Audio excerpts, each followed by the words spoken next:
Good morning. My name is Gregory McCarthy with the Washington Nationals, and it's my great pleasure to welcome you to Nationals Park, which is located, there we go, it's a travel rally. We are located in the Capitol Riverfront Sports and Entertainment District, which is in the sports capital of America, Washington, D.C. Now, we've had some sports capital news recently. We'll go in reverse order of magnitude. The Nats won our series in Cincinnati over the weekend. That's worth something, right? All right. The Capitals are on their way to another Stanley Cup. The NFL draft is coming in 2027.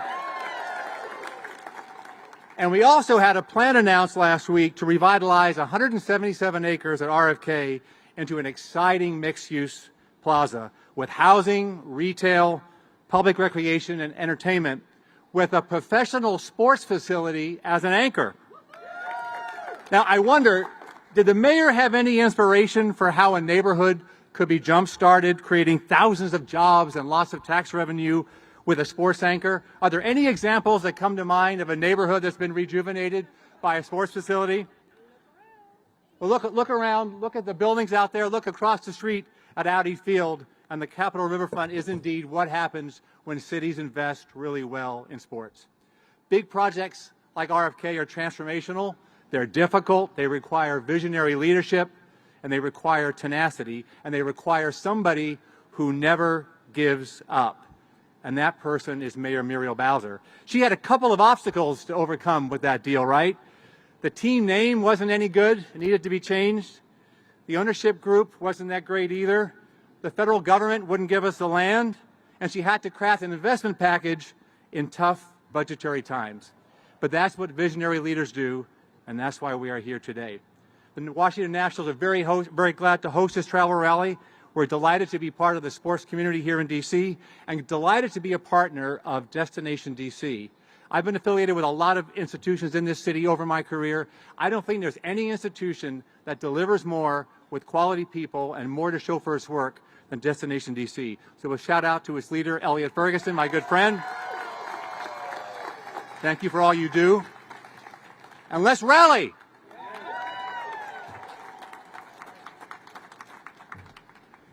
Good morning. Gregory McCarthy, what can I say? I've been in this role for about 16 years, and Gregory was one of the earlier chairs of our board and was on the board as we had a former leader.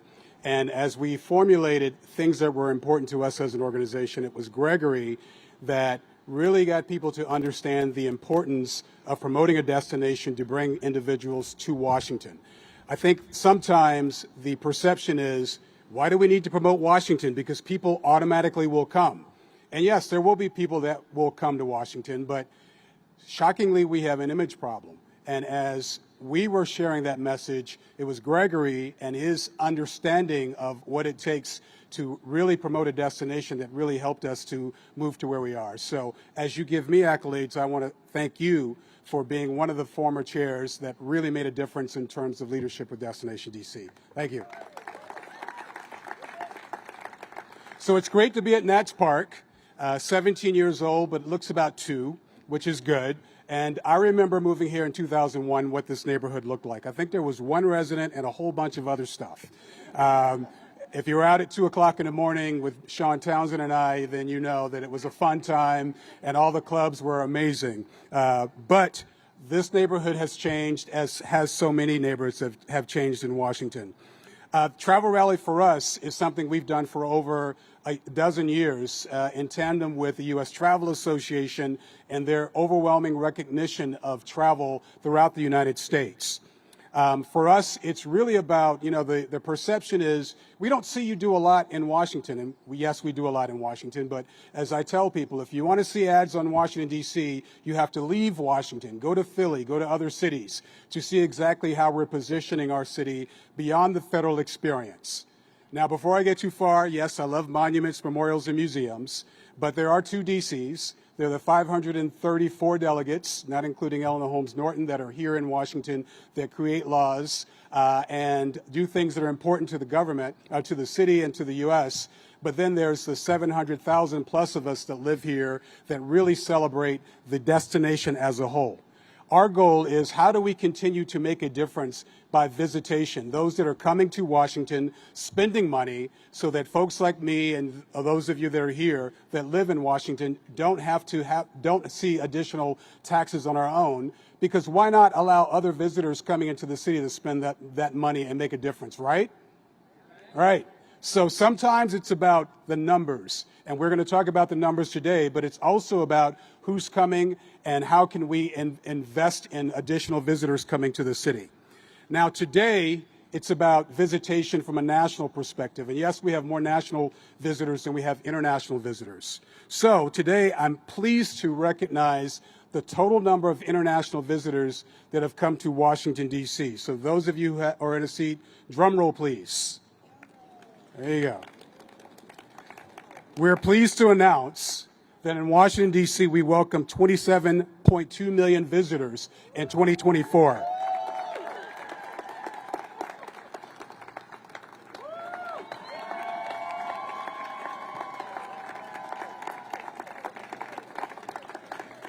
So to put this in perspective, thank you, you guys were great on cue. To put that in perspective, the number of visitors that have come to Washington would sell out the Nationals Park 650 times, or when the new stadium is built, it would sell it out 418 times. So that's a lot of visitation, a lot of people coming into the city and spending money that, again, we all have the opportunity to take advantage of. Now, the question is, how have we been successful in promoting Washington as a destination? Thanks to the mayor, thanks to her efforts, and of course, City Council, we've been taking advantage of the Tourism Recovery District dollars, which started in 2023 as an opportunity to really focus on visitation after COVID, when everyone was focusing on getting visitors back to the city. So as we look at the efficacy of those additional dollars, it's tied to the number of individuals that have come to Washington, D.C. So the immediate bottom line is that investing in our destination, spending money to promote Washington is a big deal. It equates to $11.4 billion in spend, creating $2.3 million in tax revenue for the city. Now, sometimes as you look at that number, the question is, what does that mean to me as a household? That means without those visitors, we'd all be spending about $3,600 as a resident in taxes. So the goal for us is to get additional visitors spending more money in the District of Columbia that makes a big difference. So for the mayor, for Deputy Mayor Nina Albert, who's here as well, and others, this means healthcare, trash collection, schools, security, things that are important to us are funded by visitors, which is extremely beneficial to Washington. Now, Gregory mentioned how the mayor has made a huge impact on Washington during her administration, during the years of leadership. She's been committed to this industry like no other. I won't say no other mayor because they're all been committed, but she always makes a point of being here during the travel rally, during Travel Rally Week, for those that are in our industry to understand why tourism is important to the administration and the impact. So along with Nina Albert, along with the City Council, she leads the effort to make sure that the needs of this city are taken care of, and this industry as a whole, along with Sean Townsend with the Restaurant Association, Solomon Keene with the Hotel Association, and of course, Angie Gates with Events DC. So the next voice you hear and the noise you're making at a rally, because you're supposed to be noisy, right? There you go. Will be the voice of our own mayor, Muriel Bowser. Mm-hmm.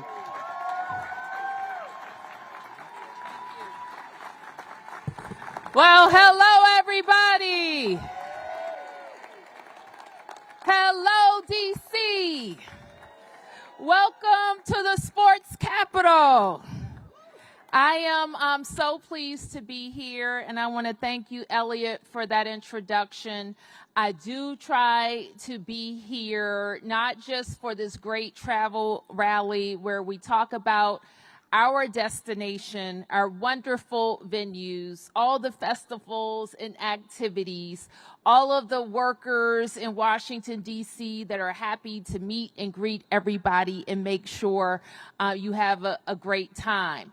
But I also try to be there when we're watching our trends, when we're seeing what's happening around the world, what's happening nationally, and what's happening right here in our region. We're always thinking about what we can do as a city to invest in our destination to make this a place where people want to go. And I always remember hearing Elliot say, we always have to be doing something new. We have to add to our portfolio of venues, hotels, of restaurants, of museums, of festivals, and yes, sporting venues as well. So we're always adding to our destination, and that takes all of us. It takes our economic development investment. It takes how we're taking care of our parks and recreation centers. It takes investments in transportation, and it takes telling the world that we're not just monuments and museums, but we love our monuments and museums. We're not just the White House in the Capitol, though we love being host to the federal government. We are also a wonderful collections of neighbors and neighborhoods and great Americans who are living great and productive lives. So I want to give another round of applause to Destination DC and the U.S. Travel Association, and our incredible hospitality partners. It's always good to be here at Nats Park. And Gregory, I couldn't have said it better. The only thing that I would add is that we also have champions. We've made champions here at Nats Park in winning the World Series. We showed the world what we can do with big league special events like the MLB All-Star Game that we hosted in 2018. And every commissioner, and I'm not exaggerating, it happened with MLB, it happened with MLS, and it's going to happen with the NFL. They say nobody does it like they do it in D.C. for these big events. So this week, I shared my 2026 growth agenda with Deputy Mayor Albert, where we focused on our need to double down on our sports, entertainment, and tech economies, how to make it easier to do business in D.C., how to cut through red tape, and how to attract our big employers. Our challenge is making sure that we continue to be a vibrant city and we have all the tools that it takes. That's why 27.2 million people last year came to visit us in Washington, D.C. And you won't get tired of hearing me say, these are fun and games. These are great restaurants. This is entertainment, but it is also dollars and cents. Elliot is perfectly correct in saying that our economy is based on how we attract business, how we attract tourists, and how we make sure that when people are visiting our destinations, they're having a great time. What it means is that a mom can put her kid through college. It means a family can buy a home. It means people can take advantage of youth sports and raise the next premier athlete. All of that is because of the great city that we have built, and hospitality and the hospitality economy has helped us get there. And so we're going to stand shoulder to shoulder, build a great economy, invest in attracting people and jobs to our city. And in just a couple of weeks, we're also having another global convening for World Pride in Washington, D.C. We all went out and competed. Destination DC has been promoting globally, inviting people to our city. And we look forward to a wonderful Pride celebration that is safe, inclusive. It's downtown, across town, in all 8 wards. It is important that Americans show that DC is open and you're welcome to our nation's capital. And please, please enjoy all of the Pride celebrations. And next year, we're going to be celebrating the semi-quincentennial, say that with me, semi-quincentennial, or the 250th birthday of America right here in the nation's capital. So thank you for all that you're doing. Thank you for being partners to our city. We're going to stand shoulder to shoulder. We're turning the tide, and I look forward to seeing you out there. Let's play ball.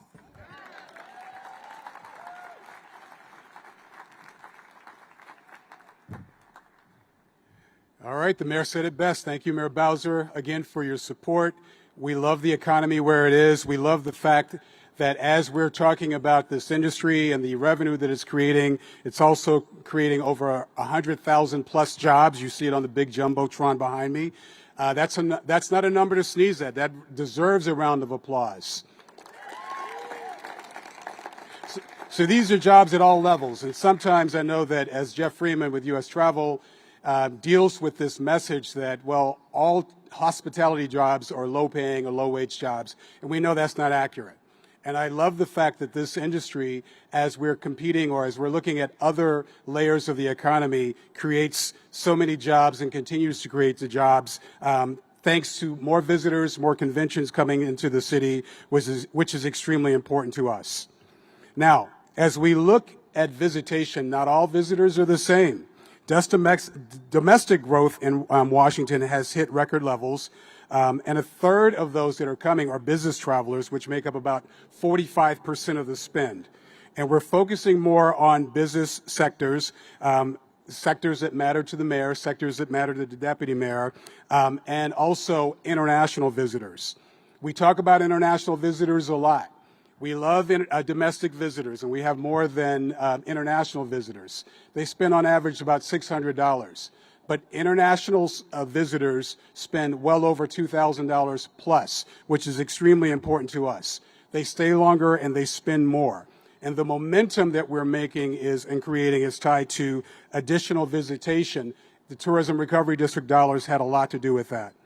So, as we look at celebrating the numbers from last year, we're also faced with the dismal perception of international visitation in the future. According to an organization that is extremely important to us, Tourism Economics, they're predicting international tourism will be down by 6.5%. So as we're looking at that downturn, remember, they stay longer and they spend more, we're going to be more effective in markets that are important to us. Before the Tourism Recovery District dollars, we had offices in 4 different countries: the UK, China, Australia, New Zealand, and India. Australia and New Zealand is 2 different countries, but we have reps in just 1 that represents both. With the additional dollars, we opened offices in Canada, a UK office for international meetings, Japan, Brazil, and Mexico. And these are experts that help us focus on bringing international visitation to the city and give us insight as to who may come or who may not come based on variables that are not always in our control. We hold this travel rally with the U.S. Travel Association because Travel and Tourism Week is important, and U.S. Travel Association spends a lot of time on the Hill making sure that our lawmakers understand the importance of what we do on a regular basis. They tell the elected officials key things like destination marketing organizations are important. So thank you, U.S. Travel, for making sure that we are relevant. Why travel matters and why we have to compete with other countries to bring visitors to the city, and why we should have policies that promote travel and safety. And with that, it's been a pleasure to continue to work with the U.S. Travel Association in various capacities. And as always, Jeff Freeman, the U.S. Travel Association President and CEO, is here to offer additional remarks. Jeff?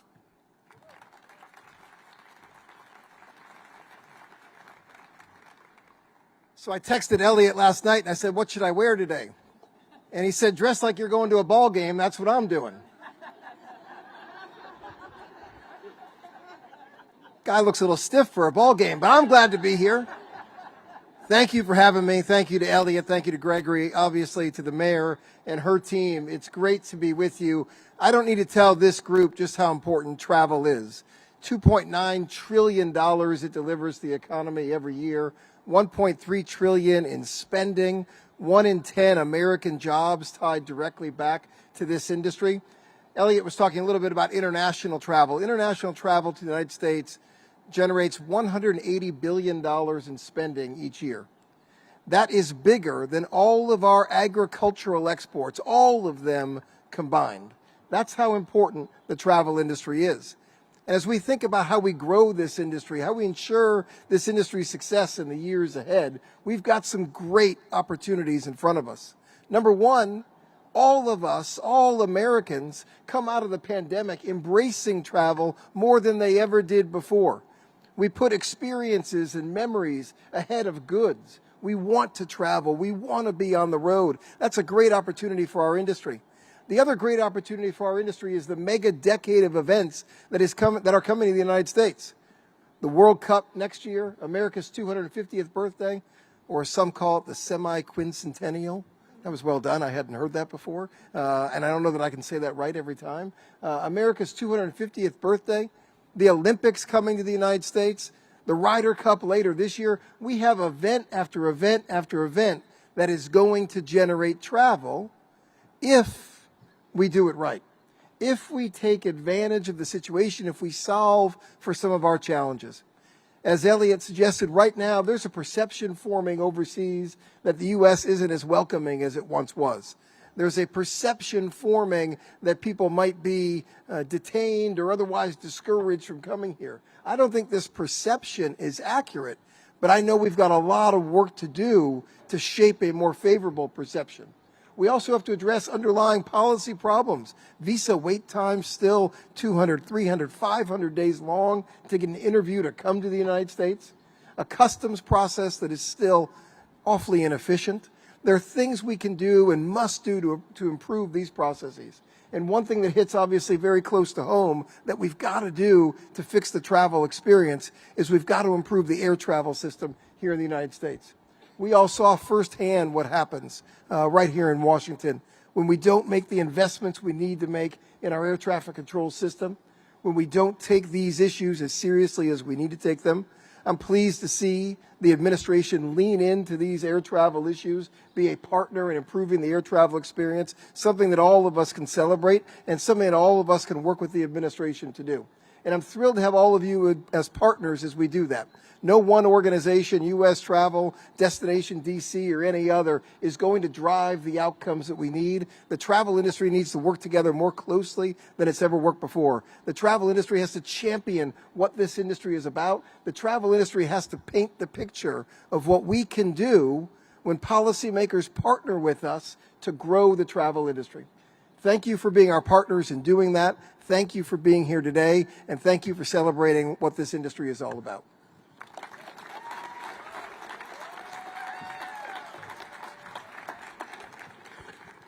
Thanks, Jeff. I don't always coin other people's phrases, but the thing about dress fake news, I don't recall that text, but I have received texts from you in the past asking, what are you wearing? But not this morning. So normally I say just do you. So very poignant points from Jeff in terms of what the U.S. travel focuses on. It's important that individuals understand that the business of travel is not just going out and promoting, but it's also making it safe, making it easier for visitors to be able to come into the country, and then, of course, focus on key initiatives that are relevant, and really positioning the United States as a place for global travelers to want to come. There are a lot of reasons to celebrate in terms of what's happening in Washington this year. The mayor mentioned World Pride, which we're excited to be able to host. By design, we're here at Nats Park simply because some of the major events that will be taking place for World Pride, May 17th through June 8th, will be right here at Nats Park. as we celebrate the global community, focusing on the LGBTQ plus community, we also recognize that over 14+% of Washingtonians identify as a part of that community, which is extremely important for those visitors to understand. But as we also talk about that, let's talk about some of the things that are coming to Washington, D.C., like the people coming, like Cynthia Erivo. Yes. Like Doechii. Like Jennifer Lopez. And, of course, Shakira here at Nats Park on May 31st.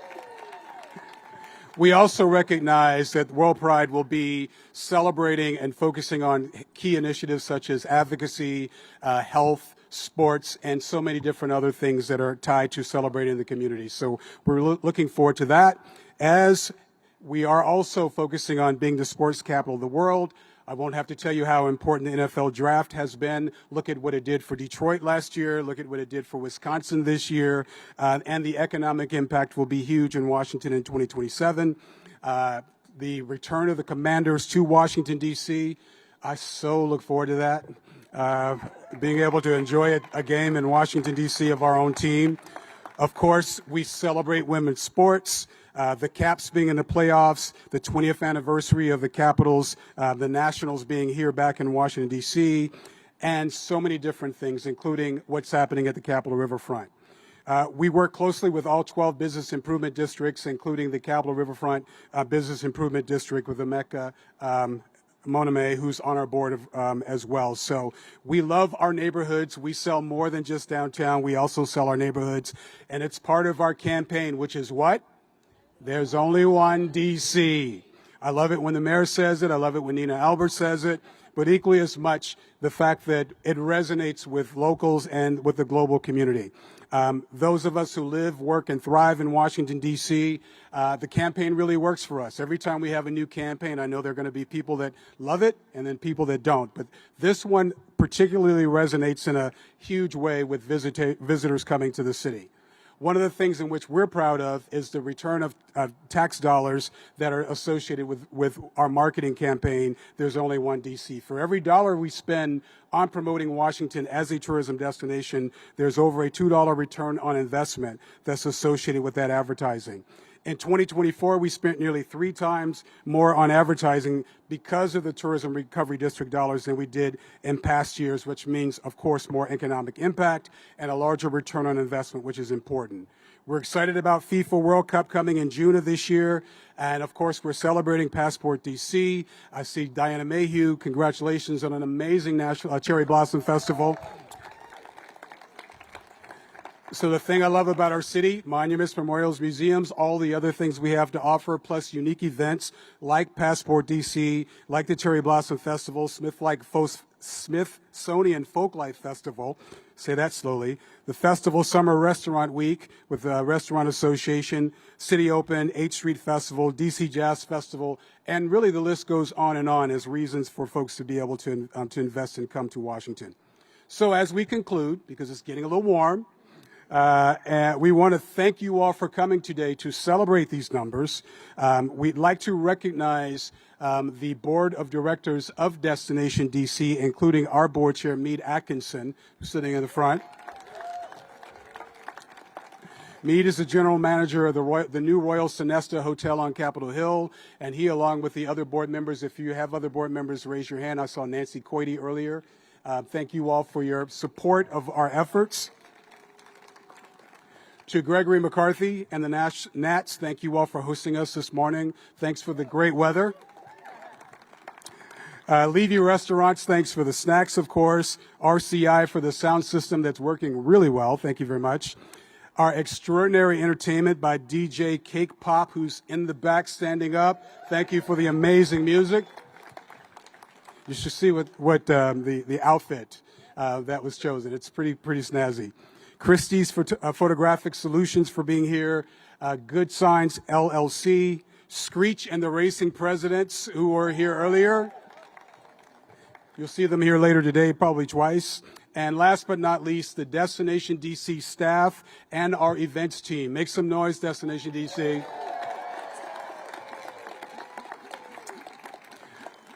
I get a lot of positive affirmations as to what we do, and I could not do what I do without an amazing team. I've been here for 24 years, and many of our leaders have been here for well over 20 years. So they must like me. They love DC. They love what we do, and I appreciate the teams in which they brought in together. So as we conclude, there's always a door prize. We appreciate our members for being here, and we have over 1,400 members now. So that number, over 1,060 members. I don't know what I was thinking. That's aspirational. But before we conclude, as we're in the Terra Club, if you've never been to a baseball game here, you're in for a treat for those individuals, that individual that's going to win 2 Terra Club tickets for Wednesday, June 18th versus the Colorado Rockies. So Charlie, where are you? Let's find out who won. Charlie, he's way up there. He didn't know. All right. So as he's looking it up, the winner will go to the registration desk to get your certificates. And we thank you all for making DC a premier destination. Thank you, Madam Mayor. Thank you, Deputy Mayor, for all of your assistance and your amazing team that's here. Clearly, marketing works. The $11.4 billion resonates in a positive way. Charlie, are we ready? Do we have a winner? Not yet. All right. So I know we will have a winner, and in respect of the warmth of the day, I'm going to conclude, and we'll make sure we follow up with the winner afterwards. At this time, if there are any press questions, I say to those of you who are here, thank you all for coming, and we'll be happy to take any press questions that you have.